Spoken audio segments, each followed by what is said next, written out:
Di ujung utara Jakarta, sebuah kota baru sedang tumbuh pesat. Pantai Indah Kapuk II atau PIK II, sebuah proyek pembangunan terpadu yang luas, menjanjikan sebuah kota metropolitan masa depan yang gemerlap. Dengan investasi yang mengejutkan, 40 triliun rupiah, proyek ambisius ini mencakup 1.755 hektar wilayah pesisir Tangerang.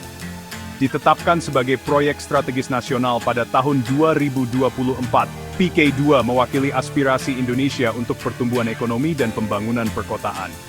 Rencana induknya membayangkan perpaduan yang harmonis antara ruang hunian, komersial, dan rekreasi.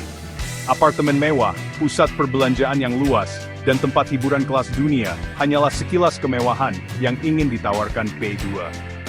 Skala dan ambisi proyek telah memikat investor dan memicu impian masa depan yang lebih cerah bagi banyak orang. Namun, di balik tampilan kemajuan yang berkilauan, terdapat arus bawah kontroversi yang lebih gelap. Akuisisi lahan, sebuah langkah awal yang diperlukan untuk visi besar ini, telah menjadi titik perdebatan yang mempertemukan pengembang dengan masyarakat setempat. Seiring dengan munculnya struktur kolosal PIK2 dari bumi, begitu pula suara-suara mereka yang kehidupan dan mata pencahariannya diubah secara permanen. Akuisisi lahan untuk PIK2 telah diwarnai oleh tuduhan praktik yang tidak adil dan kompensasi yang tidak memadai. Warga, banyak di antaranya memiliki ikatan leluhur yang dalam dengan tanah tersebut, mengklaim bahwa mereka dipaksa untuk melepaskan properti mereka dengan harga yang sangat murah. Harga yang ditawarkan, menurut mereka, jauh lebih rendah dari nilai yang dinilai, membuat mereka tidak memiliki cukup dana untuk membangun kembali kehidupan mereka di tempat lain. Selain kesengsaraan mereka, laporan tentang penimbunan tanah tanpa persetujuan atau kompensasi telah muncul. Pengembang telah dituduh mengganggu tanah penduduk, membuang tanah dan puing-puing tanpa persetujuan atau pembayaran sebelumnya. Pengabaian yang terang-terangan terhadap hak properti mereka ini telah memicu kemarahan dan memicu rasa ketidakadilan yang semakin meningkat. Yang memperparah masalah ini adalah tuduhan intimidasi dan manipulasi harga. Warga mengklaim bahwa mereka dipaksa untuk menerima tawaran rendah dengan ancaman tindakan hukum atau penggusuran paksa yang membayangi mereka. Momok intimidasi sangat terasa di udara, membungkam perbedaan pendapat, dan membuat banyak orang merasa tidak berdaya untuk memperjuangkan apa yang mereka yakini sebagai hak mereka. Perkembangan pesat PIK2 telah memberikan dampak yang besar bagi kehidupan mereka, yang telah lama bergantung pada tanah dan laut untuk penghidupan. Para nelayan yang keluarganya telah menebar jala di perairan ini selama beberapa generasi, menyaksikan tempat penangkapan ikan tradisional mereka lenyap di bawah beton dan baja. Pembangunan infrastruktur baru, dan peningkatan lalu lintas maritim yang terkait dengan proyek tersebut, telah mengganggu mata pencaharian mereka, membuat banyak orang kesulitan untuk memenuhi kebutuhan hidup. Para petani juga menanggung beban pembangunan ini. Ladang subur mereka, yang dulunya berlimpah dengan tanaman, ditelan seluruhnya oleh kota metropolitan yang berkembang. Hilangnya tanah mereka tidak hanya menghilangkan pendapatan mereka, tetapi juga memutuskan hubungan mendalam mereka dengan tanah, hubungan yang telah berlangsung selama beberapa generasi. Pemilik tambak ikan, yang tambaknya telah lama menyediakan sumber makanan dan pendapatan yang penting bagi masyarakat, juga menghadapi masa depan yang tidak pasti.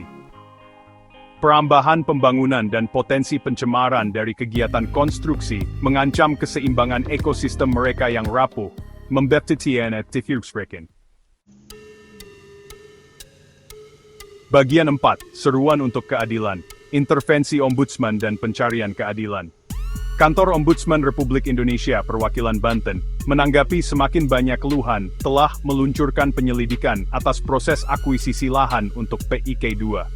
Temuan awal mereka telah menimbulkan kekhawatiran tentang potensi penyimpangan dan kurangnya transparansi dalam prosedur penilaian dan kompensasi. Ombudsman telah mendesak pemerintah untuk melakukan pengawasan yang lebih besar terhadap proyek tersebut, untuk memastikan bahwa hak-hak warga dilindungi, dan bahwa mereka menerima kompensasi yang adil dan wajar atas tanah mereka. Meskipun intervensi ombudsman menawarkan secerca harapan untuk penyelesaian yang adil, jalan menuju rekonsiliasi tetap penuh dengan tantangan. Para pengembang, yang didukung oleh kepentingan politik dan bisnis yang kuat, telah membela tindakan mereka, menyatakan bahwa mereka telah mematuhi semua persyaratan hukum. Pemerintah, yang terjebak di antara aspirasi pembangunannya dan tanggung jawabnya untuk melindungi warganya, belum mengambil tindakan tegas untuk mengatasi masalah yang diangkat.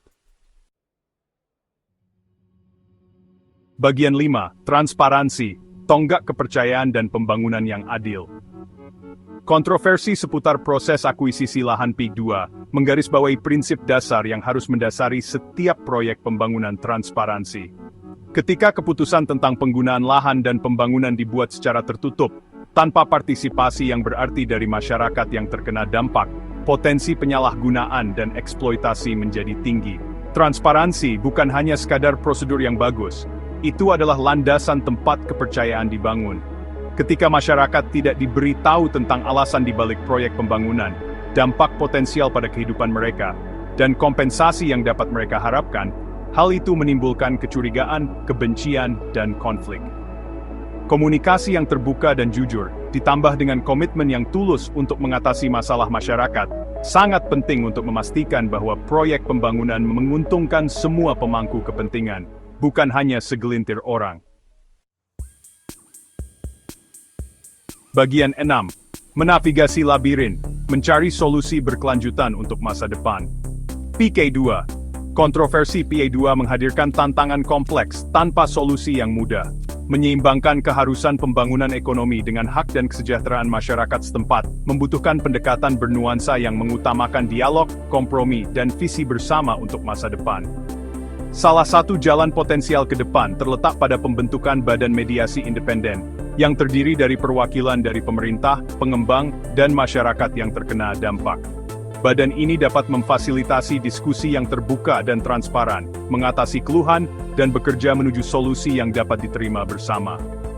Lebih lanjut, pemerintah harus mengambil langkah nyata untuk memastikan bahwa undang-undang dan peraturan yang ada yang mengatur akuisisi lahan dan kompensasi ditegakkan secara adil dan transparan. Ini termasuk memperkuat kapasitas otoritas lokal untuk memantau proyek pembangunan, menyelidiki keluhan, dan meminta pertanggungjawaban pengembang atas kesalahan apapun. Pada akhirnya, keberhasilan PIK 2 tidak akan diukur hanya dari menara-menara berkilauan yang menghiasi cakrawalanya, tetapi dari kemampuannya untuk mendorong pembangunan yang inklusif dan berkelanjutan, yang menguntungkan semua pemangku kepentingan. Ini adalah ujian komitmen Indonesia untuk menyeimbangkan kemajuan ekonomi dengan keadilan sosial, sebuah ujian yang akan memiliki konsekuensi jangka panjang bagi masa depan bangsa.